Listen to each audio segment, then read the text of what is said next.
suite de votre émission Service Première. Bienvenue si vous venez de nous rejoindre. Je vous rappelle, seront bientôt régionales, en tout cas il y en a une particulièrement. Ce midi, nous en parlons avec monsieur Daniel Chaumet sur notre plateau, président du Parc naturel régional de la Martinique. Bonjour et bienvenue. Bonjour et merci à vous. Il n'y a pas de souci. Aujourd'hui, je l'ai dit, les téléspectateurs peuvent intervenir. C'est un sujet qui passionne parce que même sur Internet, on a déjà reçu quelques petites questions. Donc si vous le souhaitez, vous pouvez poser directement, plutôt que de passer par les saints, on passe par le Père directement. Vous intervenez au standard. Bref rappel, monsieur Chaumet, combien de réserves naturelles nationales, parce que le détail a été important il y a quelques secondes, comptons-nous en Martinique? Aujourd'hui, sur l'outil réserve, il existe deux réserves naturelles nationales, qui sont la réserve naturelle de la Caravelle, qui est bien connue du grand public, et la réserve naturelle des îlets de Sainte-Anne. Ce sont deux réserves qui sont des réserves nationales, ce qui veut dire que le mode de classement et de l'impulsion, on va dire, généralement des ministères de l'Environnement. Très bien. Et la particularité, c'est que nous sommes, nous, les gestionnaires de cette réserve, en tant que parc naturel régional de la Martinique. Ce qui nous confère quand même une responsabilité, puisque au quotidien, nous sommes les acteurs qui animons, pilotons et faisons en sorte que toutes les préconisations qu'il peut avoir sur ces espaces remarquables soient respectées et que nous préparions l'avenir. Alors quels sont les différents satellites qui gravitent justement autour d'une réserve naturelle nationale? Il y a le parc naturel régional qui est le chef d'orchestre, mais il y en a bien d'autres. En fait, je prendrai le cas de la Caravelle, très concret. Il y a ce qu'on appelle un plan de gestion de la réserve, parce que au-delà même de l'espace et des intérêts qu'il peut y avoir, il faut pouvoir s'inscrire dans une dynamique de projet, faire en sorte que cette réserve serve le développement. Souvent, les réserves sont perçues comme des lieux d'interdiction. Je rappellerai simplement que le parc naturel existe depuis 1976, c'est quand même une vieille institution. La réserve de la Caravelle, c'est près de 200 000 passages par an. 200 000 passages par an. Ça justifie toute l'attractivité et l'intérêt économique que l'on peut observer sur toute la baie de Tartane. Donc ça veut dire que nous associons à la fois les acteurs économiques, les usagers, les chasseurs quand ils existent, les agriculteurs quand ils y sont, mais aussi les acteurs et les institutions scientifiques qui permettent d'avoir ce qu'on appelle une gestion intégrée, c'est un mot un peu savant, une gestion intelligente qui tient compte de tous les enjeux, la nécessité qu'il y a pour certains d'y vivre, parce que parfois il y a des hommes et des femmes qui vivaient dans ces lieux, qui avaient des pratiques, arriver à faire en sorte que les usages au quotidien ne viennent pas contrarier, on va dire, la beauté et la pérennité des espaces naturels remarquables, qui nous donnent une vraie responsabilité. Et nous en parlerons de toutes les façons avec la baie de Génipa. C'est vrai, nous parlerons de ces pêcheurs de crabes, des chasseurs aussi, qui s'en servent d'une certaine façon.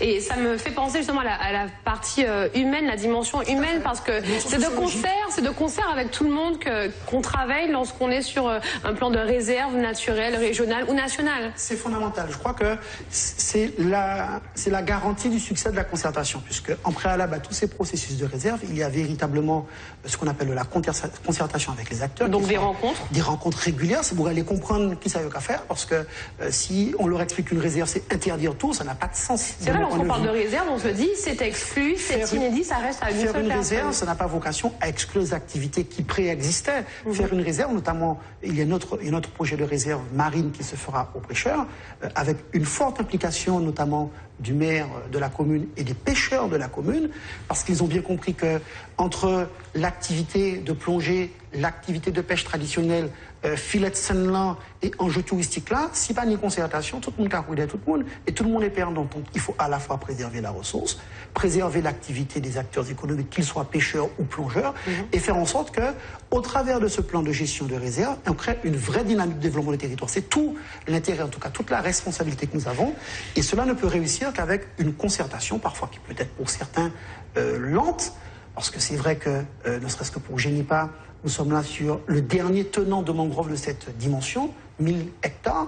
C'est près de 65% de la mangrove martiniquaise qui trouve à Génipa à préserver, tout en respectant quand même un certain nombre d'acteurs, qu'ils soient agriculteurs, pêcheurs ou usagers, habitants, pour faire en sorte que nous puissions témoigner de notre responsabilité et de toutes les valorisations qu'il peut y avoir autour de cela. Parce que offrir un lieu de réserve, offrir ces lieux de découverte, c'est aussi donner une signification à l'attractivité du territoire. C'est faire en sorte que le touriste, quand il vient ici, qu'il vient dans la réserve, il découvre un lieu magique, des lieux uniques dans la Caraïbe et qu'il en garde un souvenir impérissable. Un véritable poumon. Avant de poursuivre notre émission consacrée aux réserves naturelles et particulièrement à ce grand projet qui concerne la baie de Génipa, je vous propose le sujet d'Edilia accompagné de notre équipe. Alors pour être classé réserve naturelle, il faut que le site réponde à un certain nombre de critères. Si certains espaces décrochent immédiatement le sésame, pour d'autres, c'est un véritable parcours du combattant. Regardez. Bonjour. Être accompagné d'un guide spécialisé et avoir reçu au préalable une autorisation exceptionnelle, ce sont les conditions principales à recueillir pour accéder à ces réserves naturelles. Bruit d'amarrage pour marquer l'interdiction de pénétrer, mouillage à l'encre prohibé et patrouille de sécurité qui veille au grain. Voilà, ils sont en train de nous regarder pour nous dire qu'est-ce qu'on fait là. Je constate que vous êtes autorisé. Les 4 blocs de calcaire sont minutieusement réglementés et entretenus avec le plus grand soin. Ces îlets ont été classés parce que nous avons un patrimoine naturel particulièrement remarquable qui se présente sous la forme d'espèces aviaires, donc d'oiseaux, et notamment d'oiseaux marins. Ces oiseaux marins qui sont protégés viennent chaque année se reproduire sur ces îlets. Le paisible moine ou encore la sterne fuligneuse qui se distingue par son ventre blanc et puis des espèces plus rares telles que le puffin audubon. Ce sont en tout plus de 20 000 oiseaux marins qui ont élu domicile sur ces tapis végétaux flottants. Les îlets de Sainte-Anne font partie des 2 sites de Martinique classés réserve naturelle. Pourtant, selon les professionnels, d'autres domaines pourraient également répondre aux conditions exigées. Il y a des sites remarquables tels que, alors je pense ça vite fait comme ça, tels que le site compris entre le Grand-Rivière et Prêcheur, où il y a vraiment un bon continuum végétal et des espèces qui sont relativement originelles, donc qui mériteraient d'être mises en valeur par justement ce type de classement. La mangrove de Génipa s'inscrit également dans cette quête de reconnaissance et de préservation. 153 espèces végétales, 9 espèces d'oiseaux endémiques, sans compter la configuration du système écologique qui lui permet de filtrer les polluants et protéger les terres contre la rouille et l'érosion. La proposition est lancée. Il ne tient maintenant qu'au Conseil régional de répondre à la demande faite par le Parc naturel régional de Martinique.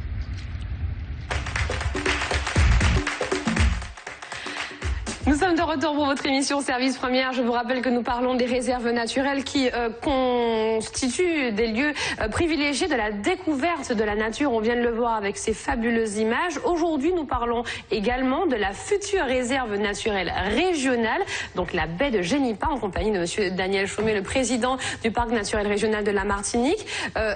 Parlons de cette baie, de cette réserve naturelle régionale. Qu'est-ce que c'est une réserve naturelle régionale? Nous avons parlé de la nationale. Quel est l'enjeu? Quel est l'intérêt d'avoir ça, j'ai envie de dire ça, parce que bon, il y a région aussi derrière, ça, réserve naturelle? Pour répondre aux commentaires qui étaient faits dans le documentaire, bien au contraire, c'est le parc qui répond à la commande de la région. La volonté, c'est aussi l'originalité de la démarche, c'est d'abord la volonté des élus martiniquais, de faire en sorte qu'il y ait une meilleure prise en compte de ces richesses faunistiques, floristiques, qui sont vulnérables. On l'a vu sur les îlets de Sainte-Anne, on parlait des sternes, c'est près de, je crois, près de 50% de toute l'espèce de la Caraïbe. Près de 50% des sternes sont aux îlets de Sainte-Anne. Donc vous voyez la responsabilité que vous avez par rapport, on va dire, à la précarité, mais aussi par rapport à la vulnérabilité des espèces. Donc l'idée, quand on fait une réserve, c'est de faire en sorte qu'on tienne à la fois en compte des priorités de préservation, mais qu'on tienne aussi en compte des enjeux de développement. Une réserve, ce n'est pas qu'un lieu d'interdiction, c'est un lieu où on organise les usages et les pratiques. Et c'est vrai que s'agissant des îlets de Sainte-Anne, au regard de la vulnérabilité, mais aussi de l'intérêt qu'il y a à ce que ces espèces se reproduisent, parce que c'est un lieu de reproduction où on trouve à peine sur 6 hectares plus de 20 000 espèces, au mois de mai-juin, c'est Joutala. Donc il y a un vrai enjeu à laisser ces espèces dans la tranquillité. La bête puisse avoir accès à la réserve. Je n'ai pas honte de dire que j'avais plus d'une trentaine d'années quand, pour la première fois, j'ai pu visiter cette réserve. Alors sans doute parce que les combats qui ont été pris par des associations de préservation de l'environnement ont porté leurs fruits à un moment donné. Mais aujourd'hui, je crois qu'il y a une vraie prise de conscience de comprendre que ces espaces sont fragiles, ils sont riches et qu'ils méritent d'être protégés. Alors pour être protégés, il faut qu'ils soient connus. Donc c'est pour cela qu'il y a cette volonté, et c'est aussi là l'intérêt des réserves régionales, c'est que, j'ai envie de dire, ce sont les acteurs du pays qui gèrent la réserve. Et contrairement aux réserves nationales qui sont classées, on va dire, indéfiniment, la réserve régionale a quand même le mérite de pouvoir avoir son classement, et ça c'est les collectivités qui le décideront, d'avoir une révision de classement tous les 5 ans, tous les 6 ans, ce qui permet d'ajuster, j'ai envie de dire, le règlement de la réserve, et ce qui donne tout un sens, je veux dire, à cette dynamique que nous avons aujourd'hui, qu'il s'agisse de Génipa, c'est le sujet du jour, qu'il s'agisse du prêcheur, Maurice Nian parlait de l'intérêt du flanc nord-ouest de la montagne Pelée. Donc ça c'est un autre projet. Qui est un autre projet, mais il faut savoir qu'il existe d'autres outils de gestion. Aujourd'hui, il y a une réserve qui s'étend quasiment sur l'essentiel du littoral du prêcheur, mais la montagne Pelée est classée ce qu'on appelle réserve biologique intégrale, donc ça veut dire des niveaux de préservation extrêmement contraignants. Mais il y a là, au-delà du classement de réserve, de mon point de vue, un intérêt économique, un intérêt à générer de l'activité, un intérêt à générer de la découverte, pour faire en sorte que ces lieux ne soient pas des cathédrales vides, mais des lieux qui soient habités, dans lesquels, quand je dis habités au sens large du terme, c'est-à-dire dans lesquels il y a des activités, il y a de la découverte, mais qu'on le fasse de manière intelligente et tout à fait appropriée. Donc lorsqu'on parle de découverte, lorsqu'on parle de réappropriation aussi du milieu, ça fait penser notamment aux opérations de grand nettoyage, parce que ça permet également de se dire, bon mais voilà, regardez comment il y a nouillé, nous c'est des belles malpropres, regardez-moi ça, etc. Parce qu'on l'a vu dans les commentaires, ils ne vont peut-être pas tous passer parmi ceux que les téléspectateurs nous ont envoyés. Le Martiniquais lui-même admet, il dit oui, j'ai péché aujourd'hui, voilà, j'ai dégradé mon milieu, je souhaite justement le reconstruire, l'améliorer, lui donner l'esthétique qui lui va si bien. Martinique, île aux fleurs, une bordée d'eau, etc., etc. Avant, nous avions une magnifique décoration, un beau blason, on pouvait dire, voilà, c'est très beau chez nous. On l'a dit, tout ce qui est corallien, ça a été décimé. Au niveau des mangroves également, elles ont été réduites. Donc, il y a une véritable prise de conscience. Le PNRM, en termes de communication, s'engage-t-il aussi d'aller sur le terrain? Très fortement. Cependant, je tiens à signaler que le site internet, c'est pour faire un clin d'œil, mais c'est vrai. Le site internet est très bien fait parce que dessus, on voit aussi les rapports. Vous avez eu déjà des réunions avec les sociétés de chasse, le Pluvier, pour ne pas citer cette société, par exemple, etc. Donc, on voit qu'il y a vraiment un travail, mais sur le terrain. Comment ça va se passer? Votre plaidoyer est une vraie démonstration qu'on ne pourra pas mettre un gendarme derrière chaque Martiniquais. Alors c'est vrai je fais partie de ceux qui considèrent que l'avenir du pays, ce n'est ni le fonctionnaire ni la banane. C'est la valorisation de notre potentiel naturel, qu'il s'agisse de notre énergie, qu'il s'agisse de notre diversité, de notre biodiversité, de nos espaces naturels, qui peuvent être un vrai outil d'attraction touristique. Le territoire martiniquais est unique dans la Caraïbe. Avoir cette variété de paysages, la Martinique est le territoire des Petites Antilles où il y a le plus d'espèces endémiques végétales. C'est-à-dire que l'espèce là, c'est là et là seulement y est. Donc il y a un vrai pari, un vrai challenge pour l'avenir. Je crois que le préalable à tout cela, c'est qu'il y ait une vraie adhésion du peuple martiniquais. Il faut que les Martiniquais comprennent que ces espaces sont vulnérables, donc il faut les préserver. Alors c'est vrai que, consciemment ou inconsciemment, on a souvent associé à l'image, à la mangrove, un espace qui est sociologiquement... c'est l'Aquitaine-Bois, c'est la Monte Carlo, avec Serge Domy. Il y a tout un imaginaire qui s'est créé sans doute parce que il était aussi le lieu d'insalubrité et on l'a souvent utilisé par le passé comme décharge. Tout à fait. Donc il y a là quelque chose, il y a une révolution à faire dans les mentalités pour que chacun s'aperçoive que la mangrove rend des services parce que trop peu de Martiniquais savent encore aujourd'hui que c'est le lieu principal de nurserie, c'est-à-dire que petit bébé poisson nous a mangé qui est en mer, c'est là qu'à venir réfugier quoi, il a grandi. Donc c'est un lieu naturel qui arrête l'érosion du territoire. Nous sommes une île et si on ne fait pas attention à notre littoral, on le voit bien, il peut être mangé, il peut être dérobé par la mer. Donc la mangrove a cette propriété-là, biodiversité, nurserie, et que si on explique bien cette démarche-là, mais les gens comprendront pourquoi il faudra faire attention à ces espaces. Parce que mine de rien, il est important qu'on ne soit pas ni un intégriste vert, je ne suis pas un intégriste de la nature, ni un intégriste de l'activité, parce que nous sommes aussi 400 000 Martiniquais et qu'il faut pouvoir se déplacer, il faut bien retraiter en côté, des chats, il faut bien retraiter. Vous arrivez en vélo, donc pas tout. Donc, il y a des compromis intelligents à faire et parler de développement durable, de développement soutenable, c'est justement démontrer que ces espaces-là, ils ont une fonction et que préserver et avoir une grande vigilance sur la façon dont on les gère, parce qu'on oublie souvent de dire que cette baie de Génipa, c'est un bassin versant sur lequel il y a une immense pression, notamment en matière d'eau, d'assainissement collectif, et que si on veut, au final, faire en sorte Rêvons un jour qu'on réintroduise le flamand rose, qu'on réintroduise le lamentin dans cette baie dans laquelle il préexistait avant que, je veux dire, que la modernisation les fasse disparaître ou les pratiques humaines les fassent disparaître. Mais il faudra améliorer la qualité des milieux. Donc cela, ça veut dire qu'il faut qu'il y ait une gestion intelligente dans laquelle les acteurs, et vous l'avez dit, sont associés pour qu'ils comprennent la vulnérabilité, qu'ils comprennent la valeur de la richesse et qu'ils apprennent aussi à aimer. Alors officiellement, nous aurons notre réserve naturelle régionale quand? Aujourd'hui, nous sommes les études qui sont nécessaires pour bien apprécier la richesse, la vulnérabilité, pour mettre ce qu'on appelle l'outil de gestion en place, ont été terminées en 2009. Nous avons lancé une grande phase de concertation qui est en phase de terminaison. Et je pense que d'ici la fin d'année, voire l'année suivante, nous pourrons au Conseil régional voter le classement de cette réserve, ce qui pour moi serait une grande fierté. C'est un travail de longue haleine que d'autres ont commencé avant moi, mais j'en ai lancé. Il y a d'autres projets de réserve qui sont lancés. Donc on a parlé du prêcheur. Notamment du prêcheur, qui est un vrai sujet, qui est l'extension de la réserve naturelle de la Caravelle. Aujourd'hui, le lien terre-mer, vous l'avez dit, les pollutions en terre se retrouvent en mer. Avoir une unité de réserve à la Caravelle, c'est très bien, mais aller vers la mer, redécouvrir la mangrove, c'est exceptionnel. Ça sera à la fois offrir la possibilité de visiter du Buc, par la terre et par la mer, et donner du sens à l'attractivité du territoire. Donc tous ces projets qui sont mis en réseau, parce que c'est important aussi, c'est d'ailleurs cela l'intérêt du parc naturel régional de la Martinique. Nous sommes la seule institution dans laquelle on retrouve les 34 communes, conseil général, conseil régional et l'ensemble des communautés. Ce qui nous donne un vrai sens et une vraie responsabilité pour être des promoteurs du territoire et faire en sorte qu'on ne soit pas avoir la réserve de telle commune, à côté de la réserve de telle commune, avoir une gestion vraiment de concert, parce que cette richesse, elle est globale et qu'il faut avoir des moyens, une expérience, j'ai envie de dire, une sorte de neutralité de l'appréciation des sujets. Et je crois que l'outil parc naturel est un outil pertinent. Et la Martinique, qui en 1976 a fait le choix d'avoir non pas un parc national comme la Guadeloupe, mais un parc régional, je crois, a été vigilante, a été, j'ai envie de dire, dans l'esprit du temps, parce qu'aujourd'hui, on se rend compte que tous les outils de gestion, avec l'évolution des collectivités, visent à renforcer les pouvoirs locaux, ce que nous avons appris à faire depuis plus de 30 ans en Martinique. Je vous rappelle que la prochaine journée de nettoyage aura lieu en juin, au Lamentin cette fois. Les renseignements sont à prendre, l'affiche va s'afficher, on a compris, elle sera affichée, bon, flyer, bon bref.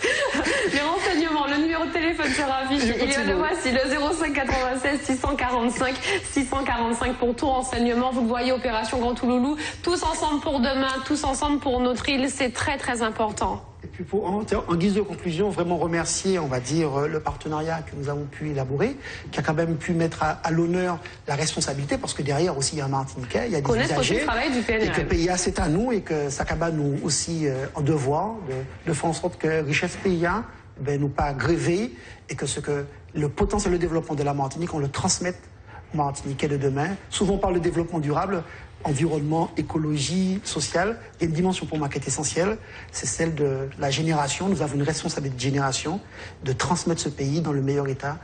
Et ça, je crois qu'au travail d'action de ce type, qui permettent à des familles de se rendre et d'agir dans ce qu'on appelle la responsabilité sociétale. C'est un mot savant pour dire l'engagement de chacun, y compris des organismes publics tels que des chaînes télé, de s'impliquer, c'est une très bonne chose. Donc je tenais à le féliciter.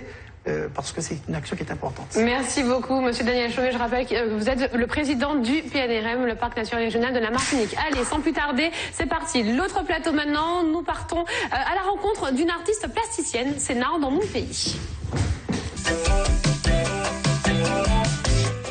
C'est la suite de votre émission. Je vous l'ai dit, ce midi, nous recevons Abishag Vundi. Bonjour Abishag. Bonjour Alicia. Alors, artiste plasticienne et pas que. Nous allons apprendre qu'elle a beaucoup de talents cachés. Mais juste avant, un petit retour en arrière. On va revenir sur ton parcours directement. C'est vrai que le nom, on le connaît. La personne, tu es assez modeste. Tu restes dans ton coin, assez humble aussi.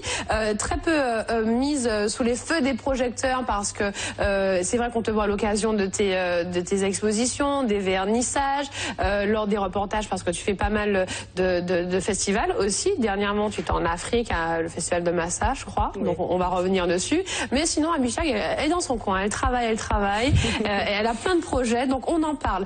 On dit que tu es née artiste.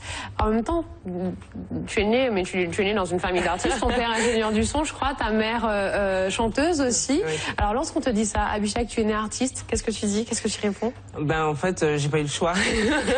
On m'a pas laissé le choix. Effectivement, mes deux parents sont des artistes confirmés et professionnels. Bon, je suis descendante d'une famille d'artistes. Donc de grand-mère, de grands-parents, de part et d'autre, artistes, créateurs. Voilà, donc effectivement, voilà, je suis née artiste, oui, c'est une vérité, on peut pas la nier. Et ton parcours, parlons un petit peu de ton parcours. Tu as fait les Beaux-Arts, tu es resté assez longtemps quand même en Afrique aussi, me semble-t-il. Oui, donc c'est vrai que mon père est africain, donc j'y ai vécu une partie de mon enfance avec mes parents, donc beaucoup dans le voyage aussi. Puis j'ai décidé donc de faire les Beaux-Arts en Afrique. Voilà. Pourquoi en fait tu as voulu rester là? Parce que ta mère est martiniquaise. Tu aurais pu dire que tu viens en Martinique, ou alors directement que tu pars sur la métropole, ou que tu restes en métropole. C'est ça. Donc nous étions ici. Donc la famille Vundi était donc basée à la Martinique. Et puis donc après mon bac, après les questions multiples à un âge fatidique, je me suis dit, en fait, je me suis posé les vraies questions. Tu es qui, Abishag? Qu'est-ce que tu veux faire de ta vie? Est-ce que ce que tu veux correspond à ce que tu es? Et à ce que tu es né, donc parce que je me suis longtemps rebellée en fait à cette vie. Oui, bon voilà. En fait, tu étais dans une phase de plein de questions existentielles. Oui, c'est vrai. Donc oui, c'est pour ça d'ailleurs que j'ai passé un bac génie méca automatisme industriel. N'ouvre pas les yeux comme ça, Patricia. Mais bon, avec ça, j'aurais pu faire design. Bon, en tout cas, à un moment donné, à 25 ans, il fallait faire quelque chose. Et voilà, donc j'ai décidé de retourner en Afrique, donc avant l'an 2000, pour être au passage de l'an 2000 en Afrique. Et donc j'ai intégré l'école des Beaux-Arts d'Abidjan en 99. Donc au-delà de la symbolique sur la terre africaine, etc., il y avait aussi cette volonté de créer, de te ressourcer d'une autre façon. Et ça a dû t'apprendre énormément de choses, même au niveau des couleurs. Je sais que certains artistes ils ont des préférences par rapport à des couleurs. Il y a une attirance, il y a une relation, il y a vraiment une symbiose entre une ou deux couleurs. Est-ce que c'est ton cas aussi? Oui, c'est mon cas. Je suis une femme de la terre. Je suis une femme de terre, donc avec la tête dans les nuages peut-être, mais en tout cas je suis bien enracinée, qui fait que en Afrique j'ai effectivement travaillé beaucoup les couleurs végétales, les couleurs, les pigments, voilà, mais tout ça lié bien sûr donc au textile, à la fibre. Au tissage, voilà. Donc je me suis imprégnée de cette richesse-là. Et puis, ben, mes œuvres parlent de ça, en découlent, en sont en teinte. Qu'est-ce qu'elles racontent? Qu'est-ce qu'on voit? Où voyage-t-on lorsqu'on regarde les œuvres d'Abishag? Eh bien, j'espère qu'on voyage en soi-même, tout d'abord. Je travaille beaucoup sur le visage, autour du visage, ou des expressions de pigmentation. Donc la pigmentation par rapport donc aux préjugés qu'on peut avoir sur les gens, en regardant les gens. Beaucoup de regards dans mes visages. Et puis, ben, le voyage en nous-mêmes, et bon, qui nous amène ailleurs, partout, j'espère. D'ailleurs, un beau voyage. Un voyage, eh ben, c'est ce samedi, me semble-t-il, si je ne dis pas de bêtises, puisqu'il y a un vernissage. Voilà, c'est ce samedi à 19h. Vous voyez l'affiche. 19h à la galerie André Arseneck à l'Atrium. Et bien au-delà, l'exposition est déjà mise en place depuis le 5 juin. Donc, on n'est pas en mois de juin, on est au mois de mai. On est au mois de mai. Donc, du 5 au 21 juin 2014, galerie André Arseneck. On pourra voir, donc, au-delà de ce que tu fais, il y a aussi des mots. Parle-nous de la place des textes, la place des mots en général dans ton œuvre, parce que tu n'es pas seule là-dessus. Effectivement, j'ai fait la rencontre de Malik Duranty, qui, en voyant mon travail, donc via la toile, s'est mis à avoir une écriture spontanée. Chose qu'il fait rarement, puisque c'est quelqu'un qui est dans l'improvisation, dans le flux de la parole à l'instant, de l'instant. Et donc il m'a dit, Abishag, écoute, il y a quelque chose qui s'est passé, parce que ce que tu dis dans tes toiles, c'est ce que je dis avec mes mots. Et donc voilà, donc il y a eu donc une fusion, et nous avons travaillé ensemble pour pouvoir dire face à face, ce face à face. C'est ce que vous verrez. C'est ce que vous verrez. Donc le vernissage, on l'a dit, c'est ce vendredi. C'est vendredi, d'accord. Donc c'est vendredi à 19h à la galerie André Arseneck à l'Atrium, donc à Fort-de-France. Sinon l'exposition du 5 au 21 juin, il y a des mots, des phrases aussi. Est-ce que tu seras là? Est-ce que les téléspectateurs qui nous regardent pourront approcher l'artiste, discuter et puis aussi peut-être te parler de tes œuvres et te dire ce qu'elles renvoient à leur sens, puisque je suppose que lorsqu'on regarde une œuvre, qu'elle soit une peinture ou encore même tout ce qui même bijoux, une sculpture, etc. L'œuvre parle différemment à la personne qui la regarde. Tout à fait. Moi, j'ai fait un travail particulier sur cette exposition parce que je fête mes 10 ans de création en cette exposition. Je suis aussi médiatrice culturelle et sociale. Donc, mon langage de tous les jours, c'est la médiation, c'est de pouvoir mettre les choses en lien, les gens en lien. Donc, donc le travail de texte sert à pouvoir soutenir ce que l'on voit, aider, ouvrir des portes, aider à la compréhension aussi. Donc, parce que ce ne sont pas des choses inaccessibles. Et puis, j'ai donc l'intention de pouvoir mettre une toile blanche à écrire ou à peindre pour justement que les gens qui puissent passer dans cette exposition puissent laisser une trace, dire face to face pour eux qu'est-ce que ça a dit. On aurait pu penser au mur. Tu aimes les murs aussi? Oui, mais c'est un mur. C'est un mur. Oui, mais bon, c'est un petit peu difficile à l'Atrium, donc on va opter justement. C'est ça. J'ai coupé le mur avec une bande de toile. Bon, pour pas faire trop grand, mais voilà. Tes autres passions. Je sais que tu es très, tu aimes les bijoux aussi. D'ailleurs, c'était peut-être pas prévu de parler du vernissage, de l'exposition, mais je tiens à préciser que les bijoux que porte Abishag aujourd'hui, donc focus sur ces bijoux, ce sont tes créations. Oui. Des créations qui racontent aussi des histoires. Oui, tout à fait, exactement. Donc des histoires portatives, des histoires de tissus, de collage, de matière. Je suis aussi adepte donc du recyclage. Tous mes bijoux sont, en tout cas ceux-là, sont en carton, à base de carton. Je travaille aussi des matières nobles, mais j'ai donc une faiblesse pour tout ce qui est léger aux oreilles, et léger d'une manière générale dans la vie. Tout ce qui est léger me plaît. Tu aimes voler, tu aimes planer, tu es comme une plume, tu aimes te poser et tu aimes surtout faire ton introspection, penser à ce que tu es à l'intérieur pour essayer de délivrer des messages de paix, d'amour et puis aussi pour que les gens puissent se regarder vraiment. Et si tu dis tout, Patricia, ben écoute, j'ai plus rien à dire. Face to face, je crois que vous voyez, j'ai l'artiste seulement, c'est comme si j'avais l'œuvre. Allez, on rappelle, face to face, l'exposition du 5 au 21 juin, il y a des mots, c'est un univers à découvrir. Le vernissage, c'est vendredi à 19h à la galerie Arseneck à l'Atrium. Abishag, notre invité de mon pays. Alors aujourd'hui, nous avons parlé de ses œuvres. Donc la prochaine fois, nous la recevrons pour tous ces bijoux, ces accessoires, les à côté d'Abishag. Merci beaucoup. Merci beaucoup. Bonne continuation. La prochaine fois, nous parlerons aussi de Massa. C'est très important. Oh, j'avais préparé mon speech, mais on n'a plus le temps. C'est pas grave. Allez, ne bougez pas. Dans un instant, le journal de 13h.